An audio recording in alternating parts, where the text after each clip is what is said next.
여자 뮤지션입니다. 제가 지금 읽고 있는 책은 말콤 글래드웰의 Talking to Strangers, 타인의 해석입니다.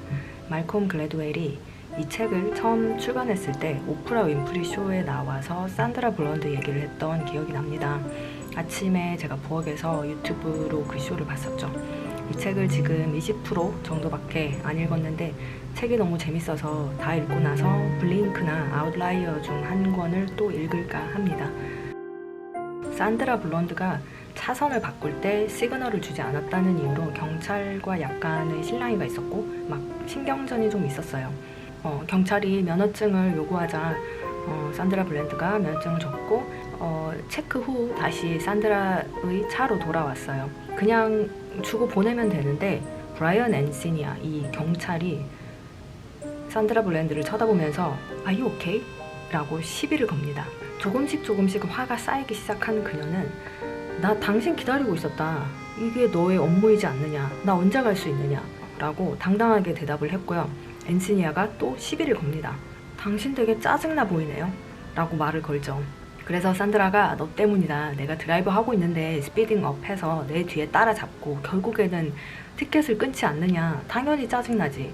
그러자 경찰이 말 다 했어요? 라고 했고 산드라가 네. 왜 그러냐고 물어서 난 말했을 뿐이고 이제 된 거죠? 라고 답한 뒤 담배에다 불을 붙입니다.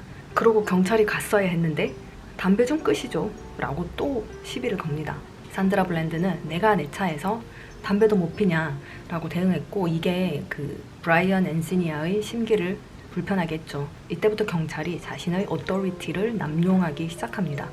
산드라 블론드에게 차에서 내리라고 강요하고요. 저항하는 그녀를 결국에는 강제로 끌어내립니다. 감옥에 끌려가게 됐고요. 3일 뒤인가 자살을 하게 돼요. 이 이야기가 이 책의 시작이거든요. 책이 되게 흥미롭고 재밌는 게 재밌다고 하기에는 말이 좀 그렇지만 말콤 글래드웰은 이 하나의 에피소드를 시작으로 거기서 멈추지 않고 아스피아가라는 유명한 쿠바의 스파이 이야기를 또 꺼냅니다. 아동 성추행 사건을 일으킨 2명의 범죄자 이야기도 꺼내고요. 제리 샌더스키, 레리 나살에 대한 이야기고요. 거짓말에 대한 재밌는 실험, 팀 레빈의 실험이었죠. 이런 재밌는 이야기들로 책이 계속 전개가 돼요. 그러면서 조금씩 타인과의 소통, 우리가 왜 거짓말하는 사람을 잘 구분하지 못하는지에 대해서 이야기를 꺼냅니다. 책에 나오는 사건들이 제가 한국에 있을 때 들어본 적도 없고 거의 처음 듣는 얘기였어요. 우리는 또 학교에 있을 때 라틴 아메리카의 역사적 배경에 대해서 전혀 배우지 않잖아요. 중고등학교 때. 오늘은 거기에 나오는 얘기들을 짧고 간략하게 소개해 드릴까 합니다. 산드라 블론드의 얘기는 아까 제가 했고요. 두 번째는 아스피아가에 대한 얘기입니다. 쿠바의 스파이인 아스피아가는 어느 날 자기 발로 미국 영사관에 걸어 들어가서 자기가 스파이인 것을 밝히고 자백을 하게 되죠. 여기서 놀라운 사실이 드러나는데 그의 말에 따르면 CIA의 여러 관료들이 너블, 즉 쿠바의 이중 스파이였다는 거죠. 마운틴 클라이머라는 CIA 요원이 이 인터뷰를 하다가 기가 차서 치를 떠는데요. 나중에 이를 안 피델 카스트로가 아스피아가가 이제 다 불었다 이거죠. 열받아서 CIA가 얼마나 멍청한지에 대한 다큐멘터리를 그 당시 기술로 화질과 음질을 아주 선명하게 해서 TV 공중파로 내보냅니다. 천하의 미국 비밀기관인 CIA가 쿠바인들에게 조롱을 당하는 순간이었죠. 이 아스피아가 부분을 읽다가 너무 궁금해서 유튜브로 제가 피델 카스트로에 대한 다큐멘터리를 봤어요. 여러 가지 영상을 보고 제가 내린 결론은 미국의 캐피탈리즘에 대한 맹신이 커뮤니즘에 대한 불안감을 낳았고 그것이 결국 미국으로 하여금 전쟁을 일으키고 자기보다 약한 나라를 괴롭히고 하는 모습으로 나타났다는 겁니다. 물론 피델 카스트로는 바티스타를 물리치고 정권을 장악하게 되는데 나이가 들어서는 동생에게 그 자리를 물려주게 됩니다. 어떻게 생각하면 이게 공산주의고 독재자 같은 모습을 하고 있죠. 하지만 이 사람이 가난한 사람을 위해 힘쓴 것도 많아요. 저는 개인적으로 미국 TV쇼에 출연한 피델 카스트로의 모습이 참 인상적이었습니다. 그 쇼 프로그램에 나와서 시가를 피우면서 카랑카랑한 목소리로 말을 하는 그 장면에서 참 범접할 수 없는 그 한 인간의 카리스마 같은 것을 느꼈습니다. 버니 메이도프는 전형적인 폰지 스키임으로 여러 부자들의 돈을 훔쳤죠. 피라미드와 비슷한 이 수법은 투자받은 돈을 어떠한 형태의 상품에도 넣지 않고 단지 새로 들어오는 투자자들의 돈으로 기존의 투자자들의 이윤을 챙겨주는, 언젠가는 탄로가 날 수밖에 없는 위험한 사기 수법이었습니다. 새로운 투자자가 더 많은 돈을 그에게 주지 않으면 들어올 돈이 없는 거니까요. 이것도 제가 책으로만 읽으니까 잘 이해가 되지 않아서 1시간짜리 다큐멘터리를 봐야 했어요. 문제는 여기서 어느 누구도 버니 메이도프가 거짓말쟁이인지 몰랐고, 이 폰지 스킴을 처음으로 알아차린 해리 마르코폴로스, 이 사람도 거의 10년 동안 아무도 자신의 말을 듣지 않았고 자신이 신변의 위협을 느꼈기 때문에 늘 총을 휴대하고 다녀야 했다, 그런 얘기도 합니다. 이분이 폰지 스킴에 대해서 책도 쓴 게 있어요. 제목은 No One Would Listen, 아무도 믿지 않았다. 거의 10년 동안 혼자서 그 진실과 홀로 외롭게 싸운 그런 사람이죠. 이러면서 Truth Default Theory, TDT에 관한 이야기가 슬며시 나옵니다. 이 책이 재밌게 잘 읽히는 첫 번째 이유는요, 관련된 구체적인 사건, 예시, 실험 결과 이런 것들이 나와요. 그만큼 저자가 그 사건들에 대해서 책임을 지고 얘기를 할 수 있다는 거죠. 저는 이런 식의 다이렉트한 접근 방식을 좋아하고요. 그럼에도 불구하고 전혀 바이아스적이지 않게 사건들을 객관적으로 서술하고 있습니다. 네 번째, 아나 몬테스의 이야기도 되게 흥미로운데요. 미국에는 CIA, DIA, NSA 이렇게 대외 정보 기관이 3개가 있는데요. 아나 몬테스는 DIA의 최고 요원이었습니다. 아름다운 외모와 똑똑한 두뇌를 가졌고 별명이 Queen of Cuba였다고 해요. 쿠바 전문 비밀 요원이었습니다. 그런데 알고 보니 그녀 역시 이중 스파이였던 거죠. 여기에 대해서 다큐멘터리를 봤거든요, 유튜브로. 그런데 정말 굉장했습니다. 이분이 1980년대부터 일을 시작했는데 잡힌 게 2001년이었어요. 그때 25년형을 받고 감옥에 들어갔죠. 지금도 아마 있겠죠? 이 이야기도 나중에 나오지만 디폴트 트루트 이론에 관련이 있습니다. 바티스타를 몰아내고 피델 카스트로가 전쟁을 일으켜서 승리를 합니다. 그때부터 쿠바는 피델 카스트로의 체제로 넘어가는데요. 단순히 생각하면 피델 카스트로도 바티스타와 똑같은 독재자가 아닐까 이렇게 생각되지만 사실 다큐멘터리를 보고 난 후 제 생각은 여러 가지로 엇갈렸어요.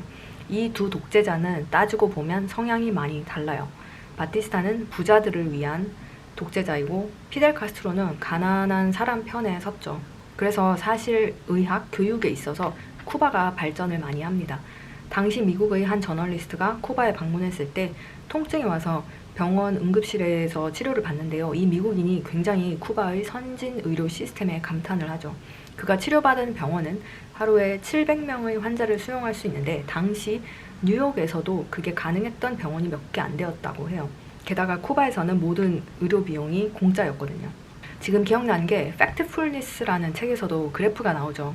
개발도상국, 선진국 그래프에서 미국 사람보다 쿠바 사람이 더 건강하고 행복한 것으로 나오는 그 그림이 생각나네요. 아무튼 피델 카스트로가 당시 미국 어떤 쇼 프로그램에 나와서 한 말이 있는데 당신은 독재자가 아닙니까? 라는 질문에 피델 카스트로가 대답을 해요. 쿠바 어딜 가도 내 동상 하나 없고 아이들의 교과서에 내 이름 하나 나오지 않는다. 우리의 시스템은 미국 너네들보다 더 클린하다. 라며 수염을 기르고 시가를 피우면서 아주 카리스마 있는 피델 카스트로가 대답을 하죠. 미국에서는 캐피탈리즘이 강하잖아요. 그래서 커뮤니즘에 대한 막연한 적대심 같은 게 있는 것 같아요. 우리나라도 미국을 닮아서 그런 면이 좀 크죠. 암튼 CIA에서는 피델 카스트로를 암살하려고 정말 많은 시도를 했다고 해요. 그가 항상 시가를 피우잖아요. 그래서 폭발물을 설치한 시가를 몰래 만들어서 바꿔치기 하는 것도 시도하고, 피델 카스트로가 프라이빗 바닷가에서 수영하는 걸 좋아했는데 조개 안에다가 폭발물을 넣어서 바닷가에 뿌리기도 하고, 크고 영롱한 익소틱한 생김새의 큰 조개를 만들어서 수영하다 이런 조개를 발견하면 당연히 만져보려고 하겠죠. 뭐 그런 것도 해보고, 심지어는 피델 카스트로의 전 여자친구를 소환해서 트레이닝을 시킵니다. 그런데 여자가 피델 카스트로를 직접 만나는 자리에서 울면서 고백을 합니다. 사실 나는 너를 죽이러 왔다. 그런데 피델 카스트로가 총을 주면서 나를 죽여라 라고 했고, 당연히 여자는 죽이지 않았죠. 둘은 하룻밤을 같이 보내고 그 이후로 여자는 영영 다시 돌아오지 않았다고 합니다. 이 피델 카스트로가요, 되게 매력이 있어요. 보면 그 카리스마 앞에 압도당하게 되면 죽이러 간 여자친구도 컨페스를 했을 것 같아요. 이렇게 해서 결국 그 모든 암살 그 계획들은 다 실패로 돌아갔고요. 결국 피델 카스트로는 나이가 들어서 자연적으로 노화로 사망했습니다. 참 이 사람은 일반적인 100명 이상의 인생을 한 번에 다 산 것 같아요. 참 인생이 어마어마합니다. 대단한 건 정말 쥐뿔도 없는 작은 나라의 지도자가 천하의 미국 대통령에게 당당하게 할 말을 했다는 겁니다. 부시도 상대했었고, 닉슨 부통령도 상대했고, 클린턴 때도 있었고요. 미국이야 워낙 큰 나라고 돈이 많으니까 그 시스템 속에서 잘 굴러가고 있는 데서 선출된 대통령이니까 워낙 빠지는 게 없긴 하지만, 제 생각에는 미국 대통령 아이젠하워나 부시 같은 사람이 무인도에서 피델 카스트로와 같이 단둘이 있다면 정말 상대도 안 되었을 거란 생각이 듭니다. 그냥 개인인 인간 자체로서의 어마어마한 카리스마와 에너지를 갖고 있는 사람이란 건 부정할 수 없는 것 같아요. 복스라고 유튜브 채널에서 피델 카스트로 얘기가 나오는 6분짜리 비디오가 있는데, 미국 사람들이 그런 말을 해요. 미국인들이 항상 주변 국가들을 같은 국가로 인식하지 않고 정복해야 할 땅, 필요 없는 땅으로 생각을 한대요. 그래서 쿠바와 미국의 관계는 전적으로 미국의 잘못이라고 생각하는 사람도 많습니다. 처음에 피델 카스트로가 힘들 때 미국의 원조를 청했어요. 그런데 도와주지 않았죠. 그래서 어쩔 수 없이 러시아의 도움을 받았습니다. 쿠바의 특산물인 설탕을 거기에 수출한 것이죠. 그러자 러시아와 사이가 나빴던 미국이 발끈하게 되고 모든 설탕 수입을 막았고요. 그때부터 조금씩 둘이 사이가 나빠지게 되었습니다. 그리고 미국에서는 캐피탈리즘을 숭배하고 있었기 때문에 거기에 반하는 공리주의, 사회주의, 특히 공산주의에 대한 커다란 반감을 가지고 있어요. 피델 카스트로도 보통이 아닌 사람이었죠. 그래서 둘 간에 스파이도 생겨나고 당시 미국으로 이민 온 쿠바인들도 되게 많았어요. 당연히 미국에 살고 있는 쿠바 사람은 피델 카스트로를 정말 싫어합니다. 그들에게는 흉악한 독재자일 뿐이죠. 그런데 이게 참 한 면만 보고 판단하기는 힘든 게 사실입니다.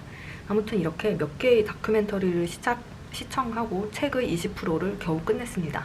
제가 지금 티모티 레빈의 거짓말 실험 부분을 읽고 있는데, 정말 배경 지식이 하나도 없는 상태에서 읽으려니까 부담은 되는데 내용 자체는 정말 흥미진진합니다. 그럼 저는 다음 리뷰로 다시 찾아올게요. 안녕!